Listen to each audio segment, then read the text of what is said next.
Horoscope ஜாதகம் and லோகா சமஸ்தா சுகினோ பந்து ஜாதகத்தில் வர ஒரு பெரிய ஒரு இது வந்தால் நம்ம புரிஞ்சுக்கிற ஒரு விஷயம்.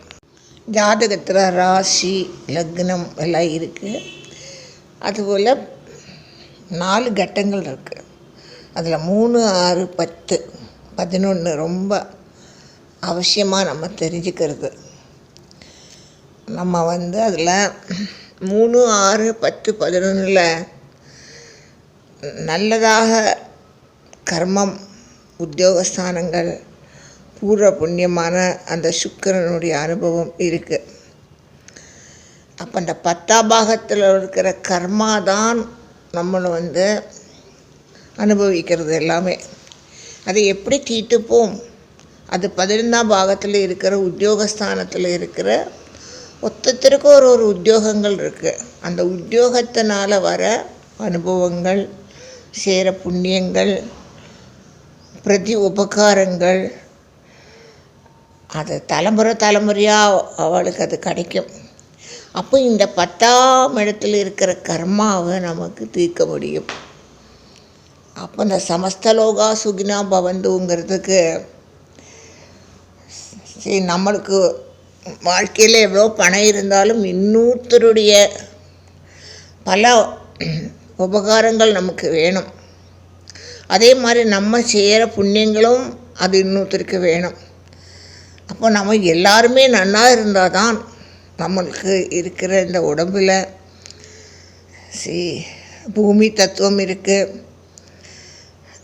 ஜல தத்துவம் இருக்குது, அக்னி தத்துவம் இருக்குது, வாயு தத்துவம் இருக்குது, நம்ம ஆத்ம போதங்கள்ன்றது ஒன்று இருக்குது. ஸோ இதில் எல்லாம் நம்ம உத்தத்திற்கு ஒரு கர்மா பிரகாரம் ஒரு உத்தியோகம். அந்த உத்தியோகத்தில் நம்ம மட்டும் செய்கிற உத்தியோகம் நமக்கு யூஸ் இருக்காது. நமக்கு வேணுங்கிறதெல்லாம் பிரகிருதி தருது. பிரகிருதியில் ஆறு உண்டாக்குறா இந்த பிரகிருதி சக்தினால், அந்த எனர்ஜினால் ஒருத்தருக்கு ஒரு சயின்டிஸ்ட்டு, டாக்டரு, இன்ஜினியரு, அக்ரிகல்ச்சரு, அப்போ அது அத்தனையும் நமக்கு உபகாரங்கள். அதுக்கு பிரதி உபகாரம் என்னது? நம்மளுடைய கர்மாவை நம்ம மெல்ட் பண்ணணும். அது எப்படி இந்த கர்மா ஆக்ட் பண்ணுறது? மாதா பிதா குரு தெய்வம். அப்போ அங்கே மாதா பிதாவால் தான் நமக்கு ஜீவிதம் வர்றது. அப்போ அந்த குரு தத்துவம்ங்கிறது என்னது? அந்த குரு தத்துவத்தில் நமக்கு பலதும் நமக்கு கிடைக்கிறது. ஒரு குருக்கிட்ட எப்படியும் ஒரு புண்ணியமான ஒரு குரு வரும்போது ஒரு புண்ணியமான அங்கே ஒரு செயல் இருக்கும். அது நல்ல குருவாக நம்ம மனசுக்கு பட்டால் அது நமக்கே தெரிஞ்சு போயிடும். ஜாதகம் பார்க்கும்போது இப்போ பல தோஷங்கள் இருக்குது. அதில் அந்த தோஷத்தை நம்ம கண்டிப்பாக பரிகாரம் இருக்குது. அந்த பரிகாரம் செய்யும்போது அந்த குருவாகப்பட்டவரும் நம்மளுடைய அந்த கர்மா பண்ணுற அந்த சமயமும் நல்லா இருக்கணும். அப்போ பூர்ணமாக நம்ம நம்பிக்கையோடு பண்ணும்போது பலம் சீக்கிரமாக கிடைக்கிறது. ஒரு ஜாதகத்தில் 100 வயசு கணிச்சா ஒரு ஆள் 40 வயசுலேயே போயிடலாம், 20 வயசில் போயிடலாம். அது ஜாதகத்தில் கணிக்கிற மிஸ்டேக் இல்லை. அங்கே கர்மா 10ஆம் இடத்துல இருக்கிற கர்மாவை 11ஆம் இருக்கிற இடத்துல உத்தியோகஸ்த ஸ்தானத்தை வச்சு நம்ம நீக்கலாம். இந்த என்னெல்லாம் இருக்குது? இந்த பாப கர்மங்கள்னு சொல்கிறது, பிராமண சாபம் இருக்குது, இதில் குரு சாபம் இருக்குது, இது பூர்வ புண்ணியத்தில் வர தலைமுறை சாபங்கள் இருக்குது. இதை தவிர நம்ம இதுக்கு தவிர நம்ம சஞ்சீவ கர்மத்தை கூட்டி சேர்த்திட்டு வந்திருக்கோம். அது இன்னும் நம்ம சேர்த்துறோம். அது எப்படி சேர்த்துறோம்? உத்தியோகத்தினால பல தப்பான வழி எடுக்கிறோம். புண்ணியமான வழி நமக்கு வேண்டாம். அந்த புண்ணியமான வழி எடுக்கும்போது நம்ம கர்மா போயிடுறது. எல்லாருடைய ஜாதகமும் தப்பு இருக்கும். அதில் ராகு கேதுங்கிறது அது ஒரு பெரிய தோஷம். அது கால சர்ப்ப தோஷம். அந்த காலசர்ப்ப தோஷத்துக்கு இருந்தாலே ராகுவோடைய ஜாதகத்தில் அந்த கட்டத்தில் ராகு உட்காந்தத்தை பற்றி நம்ம பார்க்கலாம். மாந்திங்கிறது சுக சௌக்கியத்தை போக்குறது. மாந்தி எல்லாராலையும் எடுக்க முடியாது. நம்ம நினச்சிட்டு இருக்கோம் மாந்தி தப்புன்னு. இல்லை, இந்த மாந்திக்கும் கிடைக்கிற இடத்துனால விபரீத ராஜயோகம் வரலாம். கிடைக்கிற இடத்துனால எல்லாவித நஷ்டங்களும் ஒன்றுமே அனுபவிக்காத மன ரீதியாக கூட பாதிக்கலாம். எல்லாம் இருந்தும் ஒன்றும் இல்லாமல் இருக்கலாம். ஸோ நம்ம ஜாதகம் பரிகாரம் சொல்லும்போது எல்லாருக்கும் அது என்னவோ குரு, அது குரு தத்துவம். அந்த குரு தத்துவம் ஒரு ஆஸ்ட்ராலஜி பார்த்து இன்னென்ன மிஸ்டேக் இருக்குது இன்னென்ன பண்ணுங்கோ சொன்னால் அதில் மீனிங் நமக்கு இருக்கும். காரணம் இந்த 10ஆம் இடம் இருக்கு இல்லையா, அந்த 10ஆம் இடத்துல இருக்கிற கர்மாவை எப்படி தீர்ப்பல்? நீங்கள் கொஞ்சம் புண்ணியம் பண்ணுறல். அப்போது அந்த பிரகிருதியில் உள்ள எனர்ஜியில் இருக்கிற பலவிதமான எழுதி வச்சிருக்கிற சாஸ்திர ரீதியான பரிகாரங்கள்லாம் இருக்குது. அது நல்ல குரு வச்சு அந்த குரு நமக்கு பண்ணித்தரவர குரு மெட்டீரியலை பார்க்காம பண்ணும்போதும் நமக்கு சௌகரியமாக நம்ம மனசு திருப்தியோடு பண்ணும்போதும் அந்த பரிகாரம் கண்டிப்பாக நமக்கு நிவர்த்தி கிடைக்கும். அதுக்கும் நமக்கு ஒரு நல்ல ஒரு குரு வேணும். ஒரு பூஜை பண்ணுறவர் வந்தால் அவர் நம்ம கொடுக்குற மெட்டீரியல்லே நம்ம கொடுக்குற பணத்து மேலே ஆசை இல்லாதக்கு நம்ம பண்ணுற பரிகாரங்கள் இந்த குடும்பத்துக்குள்ள இருக்கிற தோஷங்கள் போய் நிவர்த்தி வரணும். அதுக்கு தான் அந்த 10ஆம் இடத்துல இருக்கிற கர்மாவை 11ஆம் இடத்துல இருக்கிற உத்தியோகஸ்தானம் நீக்கிறது. அப்போ நம்மளும் கொஞ்சம் புண்ணியமாக நடக்கணும். நம்மளுடைய மனசு எப்போதும் இன்னொரு சிந்தனையில் போகாமல் லோகத்தில் இருக்கிற எல்லாருக்கும் சௌக்கியமாக இருக்கட்டும்.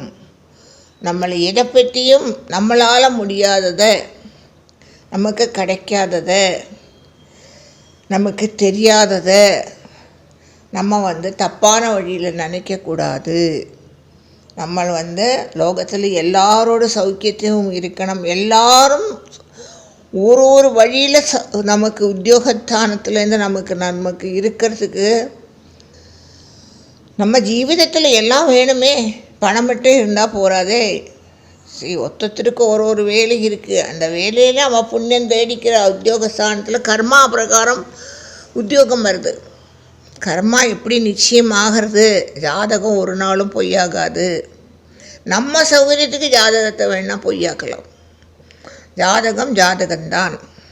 இப்போ ஜாதகம் பார்த்து 10 பொருத்தத்தோடு பண்ணினா தாம்பத்திய வாழ்க்கையும் முறிஞ்சு போகிறது. காரணம் அந்த கர்மா 10ஆம் இடத்துல இருக்கிற கர்மஸ்தானத்தில் நீங்கள் நிறைய பாபங்களும் எடுத்திருக்கீர்கள். அதை எப்படி தீர்ப்பல்? புண்ணியங்களால் தீர்ப்பல். புண்ணியங்கிறது என்னது? நம்மளுடைய மனசு. நம்மளுடைய மனசுலேருந்து வர விகாரங்களும் நம்ம சேர கர்மங்களும். கர்மம்னா என்னது? நம்மளை ஒரு பிரதி உபகாரம் பண்ணுறோம். அது நம்ம நம்ம அவகிட்டேருந்து நம்ம அவள் நன்னா இருக்கணுங்கிற எண்ணத்தோடு பண்ணணும்.